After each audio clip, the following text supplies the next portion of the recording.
Hello and welcome to the Unit 5 Review PowerPoint, in which we talk about the globalization and connection of the world in the years after the Columbian Exchange and Columbian voyages. This unit covers a lot of really essential stuff. It's probably the most important turning point in world history, in my opinion, possibly just ahead of the Industrial Revolution and Neolithic revolutions, because it signals a real shift in how the world works. You move from the world being divided into the old world of Africa and Eurasia, in the new world of the Americas, into one globally connected place. And this has really important implications for all sorts of things. If you think back to Unit 3, when we talked about trade routes, we talked about the Indian Ocean trade, we talked about the Silk Roads, the Trans-Saharan trade. All of those trade routes were centered around South Asia and the Middle East.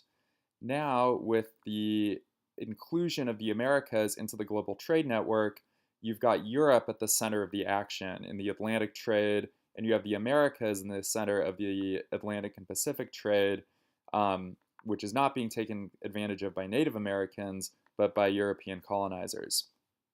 The three readings in this unit are really worth looking back at, particularly the first one, The Columbian Voyages by Alfred Crosby. There's a ton of information in that reading, and I recommend that you take a glance at it again. History Lab number 7 was about racial ideologies, which are an important consequence of the Columbian Exchange and slavery and decimation of native populations that followed.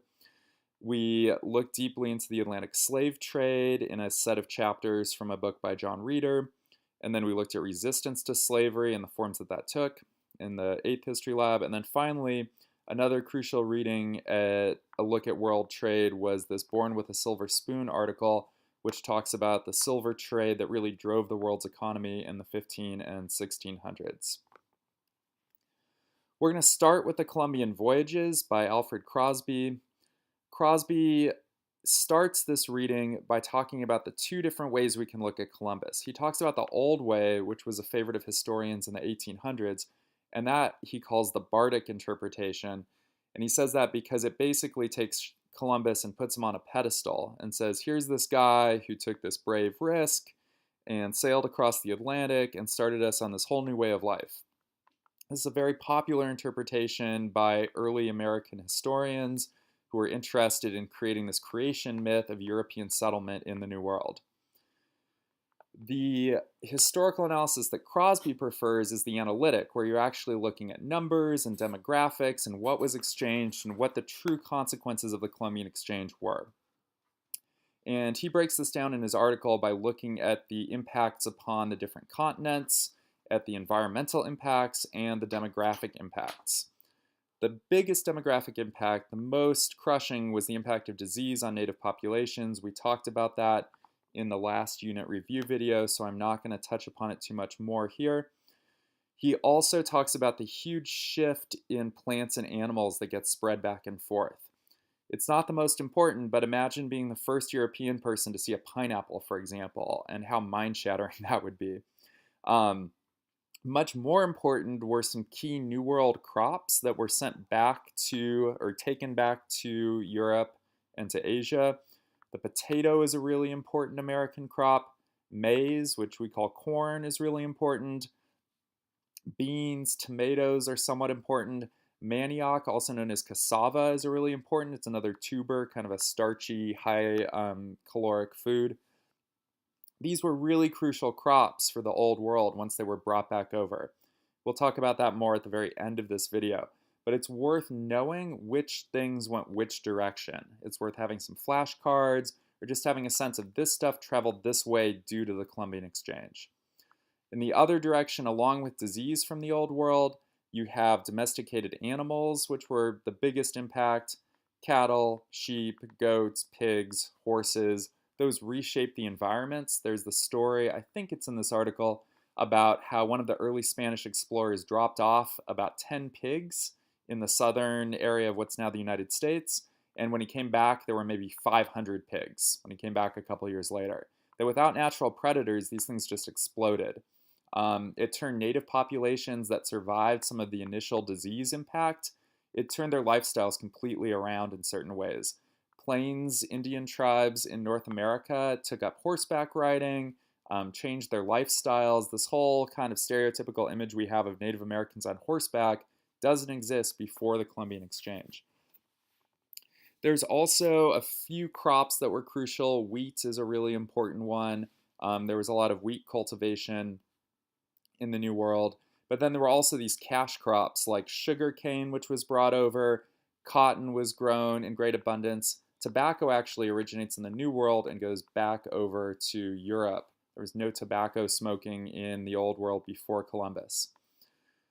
And so economically, this leads to these new trade networks. It leads to what we call the plantation economy, which is an economy where your farm is now being run like a factory, so to speak. And actually, plantations were sort of the model later in when the Industrial Revolution rolls around. Plantations were the model for how factories were laid out in some ways. It was essentially a kind of factory farming where you have slave labor from Africa, sometimes with native populations, that are producing huge amounts of certain cash crops. Sugar's the biggest one at first. Cotton becomes more important over time. Tobacco is always important. And these crops are then being sent back to the Old World, but they're being raised in huge abundance in the New World. And that creates a huge environmental change because you're clearing tons of farmland that wasn't there before. That also gets us to the idea of mercantilism.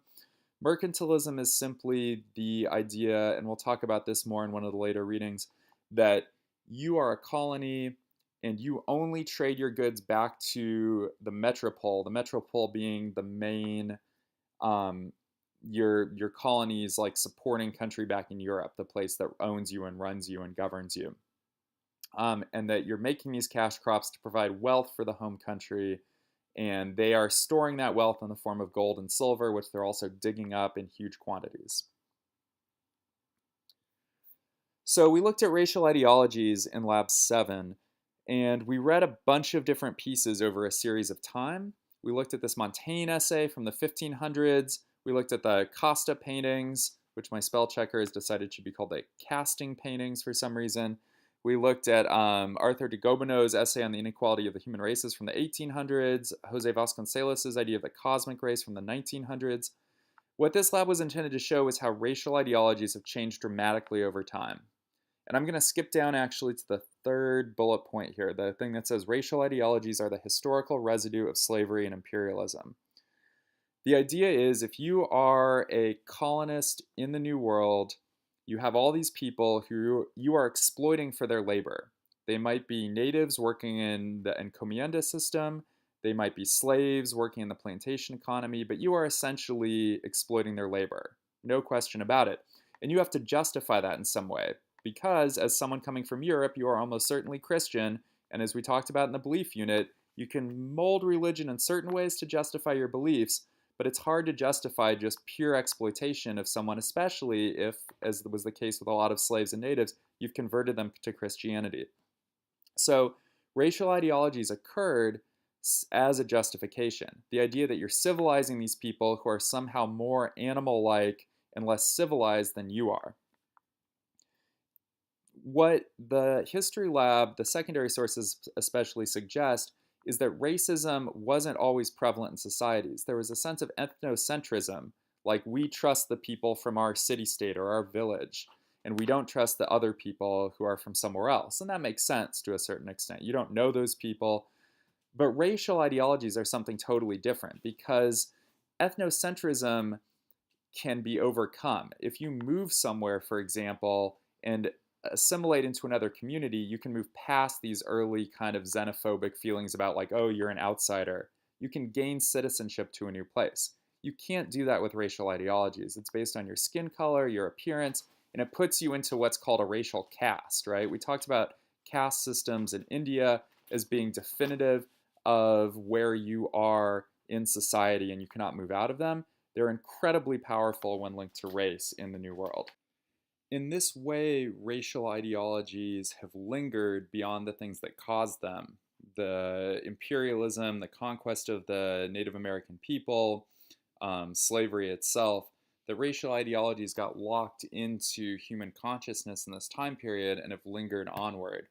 I think I used the metaphor in class of Slavery and imperialism being like the rotting meat in your refrigerator, and racism is the stink that it leaves after you've thrown out the rotting meat, and the stink is hard to clean out.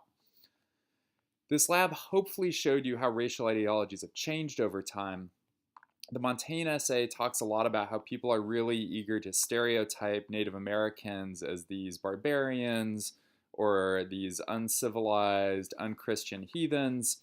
But Montaigne suggests that the sort of violence that people were reporting that they saw in Native societies, some of the like sacrificial rituals, were really no worse than the wars of religion that were happening in Europe at the same time. That kind of thinking changed really rapidly. One of the sources, I forget which one, but one of them was from a European observer. I think it was the Robert Walsh source in South America. And he talked about how when he saw Africans as slaves, he saw them as much lesser than himself. But when he saw them in other roles, then he saw that the Africans he was seeing were just like Europeans, and it was based on the roles rather than his stereotypes around race. However, racial ideologies got a real boost with Darwin's Origin of the Species because it gave racists a kind of pseudoscientific hook to put racism on. And so this Arthur de Gobineau essay on the inequality of the human races is all about the idea that certain races are more fit than others. This is tied into the Industrial Revolution. So this is much later. We're into the 1800s at this point when these beliefs start really taking hold, because Darwin doesn't publish this until the 1850s. The last piece, the Vasconcelos one, is trying to regain or reclaim the idea of race and redefine it, and trying to claim that it's the mixed race people who will reinvigorate the globe. And one actual really interesting thing about the Columbian Exchange is how it led to a huge jump in the number of mixed race people, especially in Latin America, South and Central America. And the reason for that is so many conquistadors came over, just men, not entire families, which was way more typical of the British and French colonization of North America. So there was a ton of racial mixing at the beginning between Africans and natives, Africans and Europeans, Europeans and Native Americans, all sorts of mixing. And so that's where you get these Costa paintings, which try to classify each racial type. Because you can't run a society based on racial hierarchies if you don't have a name for all the different racial mixes, and you don't have definitions of who belongs where. The way South America took care of this was to try to categorize all of these mixings. The way North America took care of it under the British colonies and then later under the United States while slavery was going on was with something called the one drop rule. And what that meant was if you had one drop of native blood or of African blood, you were considered that race. You were not considered whatever the majority of your heritage was. The idea was that any drop of not pure European race was said to contaminate your blood. Again, racial, social Darwinist thinking at its worst. So that lab gets us nicely into the discussion of the African slave trade. The slave trade really changed African societies. It really changed American societies, obviously. Slavery existed in Africa before Europeans got involved. There was some slave trade up into the Middle East via the trans-Saharan trade routes, but the desire and need for slaves in the Americas really reshaped African societies. The problem, at least maybe the motivator for all of this, is essentially greed and wealth and power. And the problem is that there were incentives both on the European end that were really powerful. For Europeans needed or wanted free labor in the Americas, and they wanted people who were immune to some of the diseases. Many, many, many millions of slaves ended up in Brazil and in the Caribbean, which were the worst places for diseases coming over because they were tropical. Stuff like malaria did really well. It was actually really dangerous to be a European plantation owner there because you often got sick and died because Europeans were not particularly resistant to malaria. They weren't quite as badly off as natives were, but they were not in good shape necessarily. But Africans have some built-in resistance to malaria, having co-evolved with it essentially, right? And so there's things like sickle cell, which give you some malaria resistance. So that provided a powerful incentive for Europeans to import this labor force that they then weren't going to pay. The incentive for Africans is that Europeans had lots of stuff that was going to make them powerful. So, guns, manufactured goods, but especially guns really, were a huge motivating force because basically you could trade some slaves, get some guns, go on a raid to the group down the street from you, so to speak, capture some more prisoners of war, sell those people, get even more guns, and then you can see how this snowballs and creates these big kind of warring imperial societies in Africa that were previously a lot more fragmented and definitely not as aggressive and antagonistic towards their neighbors. This is another good example of history. We talked in this unit about unintended consequences. I mean, no one in Africa is running the whole show, right? If there was someone like looking above saying, what's best for Africa, they'd say, cut off the slave trade. But it's in every group's best interest to keep trading some slaves from other people's tribes to get more wealth and power. But Africa as a whole really suffers because of this. Population in this time period in Asia and Europe is going up because of new crops from the Americas, but in Africa it plateaus. Basically, all the benefits of the new crops get canceled out by all the problems with 9 to 11 million people being taken across the Atlantic. This article also talks a lot about the brutal conditions of that Atlantic crossing. Again, this is partly because of the desire for more and more wealth. The more people you can pack on, the more people you eventually get across, the more profit you make, even if you end up killing 10 to 15 to 20% of the people who go across. An incredibly brutal system. The brutality of the slave trade was mirrored in a lot of ways by the brutal realities of what the slave system was like in the Americas. And this history lab number 8 was all about how that system worked. I titled it Resistance to Slavery, but it could also just as easily be titled kind of Enforcement of the Slave System. This lab looked at slave rebellions, but it also looked at the punitive ways in which slave owners attempted to maintain control. And I think the best way to think about slavery is that slave societies operated like police states. Everyone who was a slave owner or a white person of European descent in these places was heavily armed, and they were ready to essentially take the law into their own hands to put down any sort of potential rebellion, because rebellions were incredibly dangerous for slave owners, particularly in places, of which there were many, especially in the Caribbean and in South America, where the number of slaves greatly outnumbered the number of slave owners. The number of Africans greatly outnumbered the number of Europeans. We looked at a bunch of examples from the United States. There were also examples from South America, Central America, the Caribbean. One of the things to note is that slave revolts were not particularly common. You might expect them to be common, but they were not, and that was mostly due to the fact that slaves were kept as helpless as possible. They were prevented from reading and writing. They were prevented from meeting, so that they couldn't plan and organize rebellions in a way that would be effective or likely to succeed. And then when rebellions happened, they were met with unbelievably brutal punishments. In a lot of cases, slaves in the neighboring areas were punished when there was a nearby rebellion to try to prevent any sort of copycat rebellion from springing up or any chain reaction. So a lot of resistance to slavery occurred in other ways. And examples of that are destroying farm equipment, not working as hard, slaves would run away. There's a lot of examples of what are called maroon communities, where slaves would run off into the forest or jungle. There were maroon communities of Native Americans and escaped slaves that existed in South America. They existed in what's now Florida.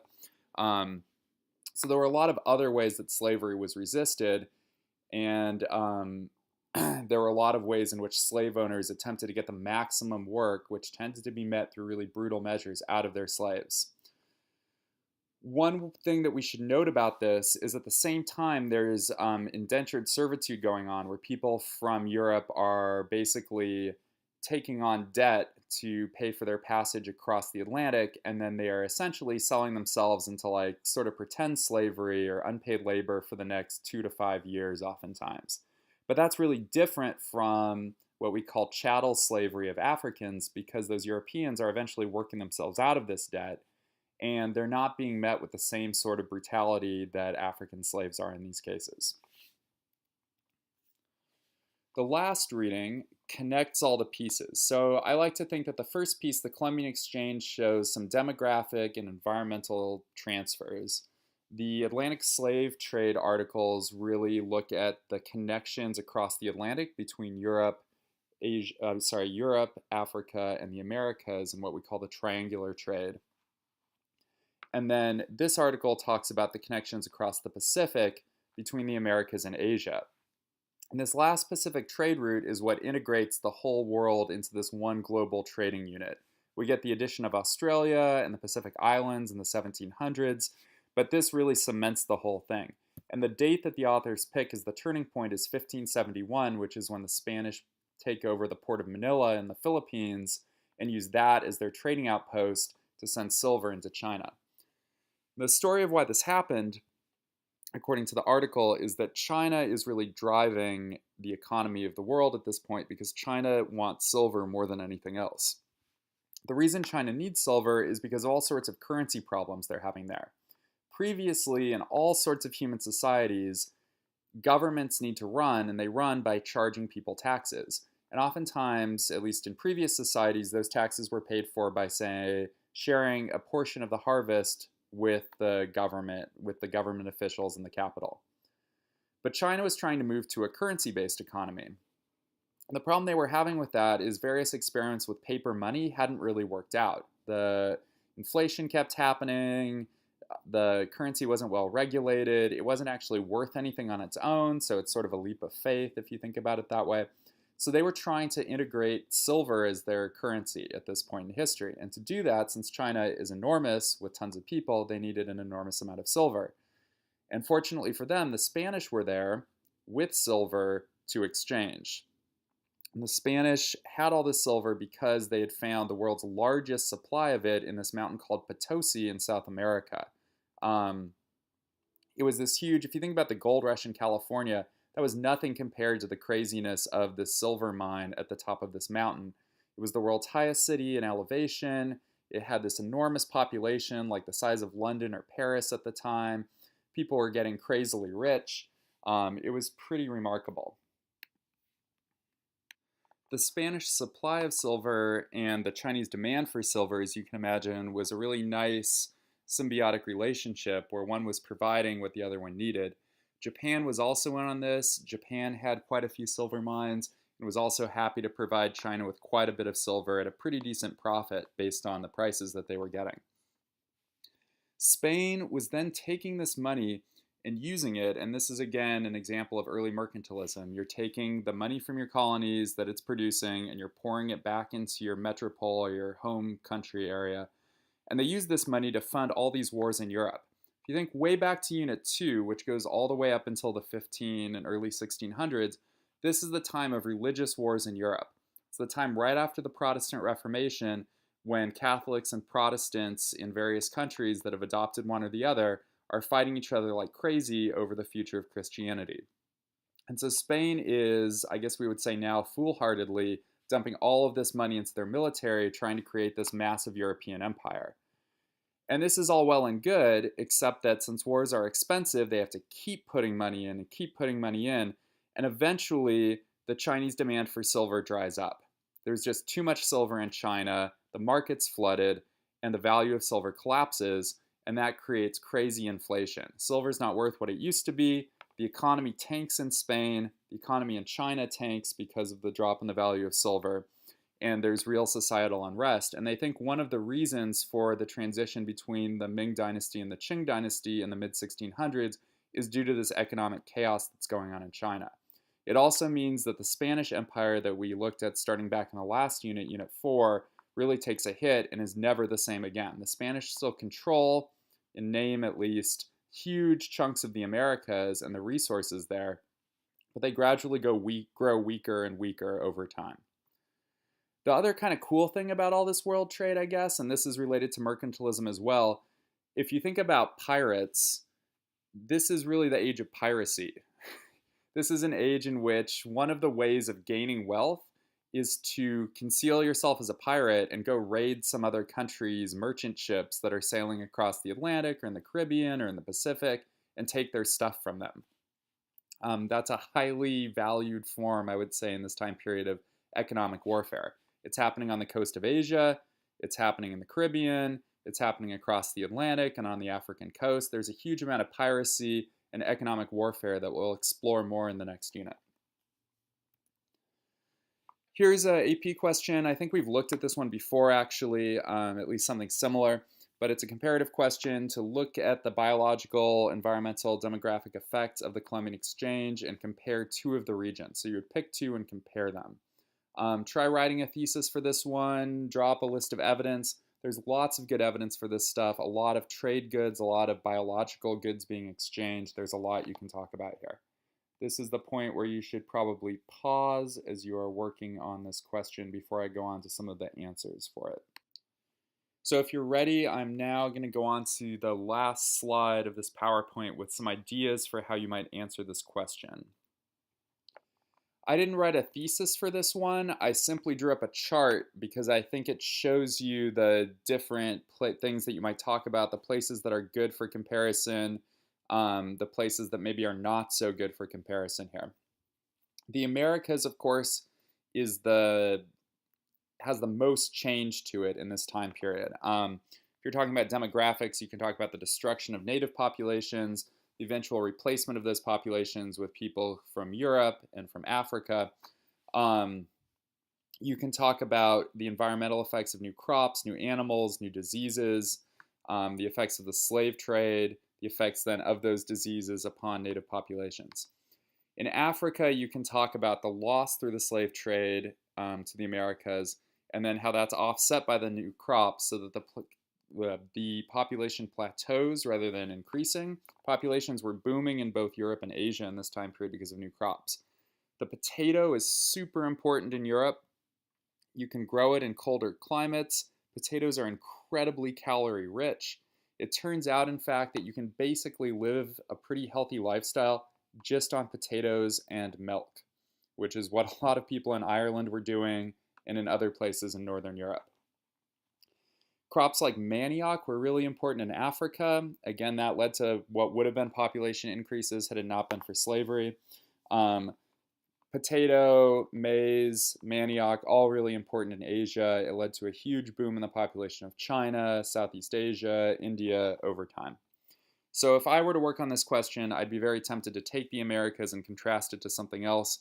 Obviously, the effects demographically and environmentally on Europe and Asia are very similar, so it would be hard to write a full thesis about them.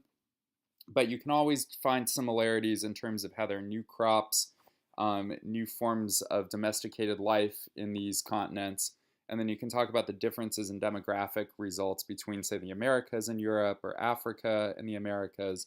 Any of those would work well.